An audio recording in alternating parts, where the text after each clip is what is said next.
ನಮಸ್ತೆ. ಹೆಸರು ವೇಣುಗೋಪಾಲ್ ಅಂತ.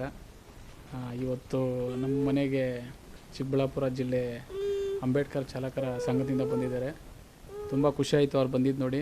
ನಮ್ಮ ಮಗುಗೆ INT ಪ್ರಾಬ್ಲಮ್ ಆಗಿತ್ತು, ಕಿವಿ ಕೇಳಿಸ್ತಾ ಇರಲಿಲ್ಲ ಅಂತ ಗ್ರೂಪಲ್ಲಿ ಹಾಕಿದೆ, ಸೋಷಿಯಲ್ ಮೀಡಿಯಲ್ಲಿ ಹಾಕಿದ್ದೀರಿ. ಅದನ್ನು ನೋಡಿ ನಮ್ಗೆ ಹೆಲ್ಪ್ ಮಾಡಬೇಕು ಅಂತ ಬಂದಿದ್ದಾರೆ. ಅವ್ರಿಗೆ ಚಿರಋಣಿಯಾಗಿರ್ತೀರಿ ನಾವು ಮತ್ತು ನಮ್ಮ ಕುಟುಂಬದವರು. ಮತ್ತು ಇವ್ರು ಬಂದಿದ್ದಕ್ಕೆ ತುಂಬ ಖುಷಿ ಆಗ್ತಿದೆ. ಮತ್ತು ನಮ್ಮ ಮಗುಗೆ ಎರಡೂ ಕಿವಿ ಕೇಳಿಸ್ತಾ ಇಲ್ಲ ಅಂದ್ಬಿಟ್ಟು ನಾವು ಫಸ್ಟು ಕಿವಿದು ಪ್ರಾಬ್ಲಮ್ಮು ಅಂದ್ಬಿಟ್ಟು ಹೋಗಿದ್ದು ಹಾಸ್ಪಿಟ್ಲಿಗೆ. ಅದಾದಮೇಲೆ ಒಂದೊಂದು ಹಾಸ್ಪಿಟ್ಲಲ್ಲೇ ಚೆಕ್ ಮಾಡಿಸ್ಕೊಂಬಂದ್ರಿ. Last final Apollo hospital Bannerghatta ಒಳಗಡೆ ಅಲ್ಲಿ ಹಾಸ್ಪಿಟ್ಲಲ್ಲಿ ಕಿವಿ ಎರಡು ಆಪ್ರೇಷನ್ ಮಾಡಬೇಕು ಅಂದರು. 45 50 ಲಕ್ಷ ಆಗುತ್ತೆ ಅಂತ ಹೇಳಿದ್ರು.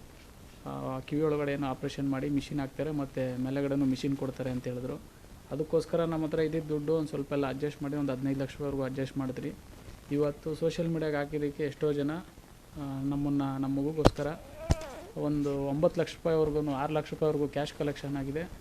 ಮತ್ತು ಇಂಪ್ಯಾಕ್ಟ್ ಗುರು ಅಂತ ಒಂದು ಅಕೌಂಟ್ ಓಪನ್ ಮಾಡಿದ್ದಾರೆ. ಅದರೊಳಗಡೆ 3.5 ಲಕ್ಷ ಏನೋ ಕಲೆಕ್ಷನ್ ಆಗಿದೆ. ಟೋಟಲ್ 9 ಲಕ್ಷ ಕಲೆಕ್ಷನ್ ಆಗಿದೆ. ಯಾರ್ಯಾರು ದುಡ್ಡು ಕೊಟ್ಟಿದ್ದಾರೋ ಪ್ರತಿಯೊಬ್ಬರಿಗೂ ಚಿರಋಣಿ ಆಗಿರ್ತೀರಿ.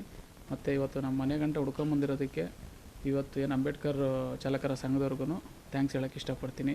ಮತ್ತು ಯಾರೂ ಎಷ್ಟೋ ಜನ ಮನೆಯಲ್ಲಿ ಮಕ್ಕಳು ಹುಟ್ಟಿದ ತಕ್ಷಣವೇ ಮತ್ತು ಮಕ್ಕಳಿಗೆ ಎಲ್ಲರಿಗೂ ಪ್ರತಿಯೊಂದು ಚೆಕಪ್ ಮಾಡಿಸ್ಬೇಕು ಅಂತ ನಾನು ಕೇಳ್ತೀನಿ. ನಮ್ಮ ಪಾಪಗಾದಂಗೆ ಯಾರಿಗೂ ಆಗಬಾರ್ದು ಅಂತ ನಾವು ಕೇಳ್ತೀವಿ.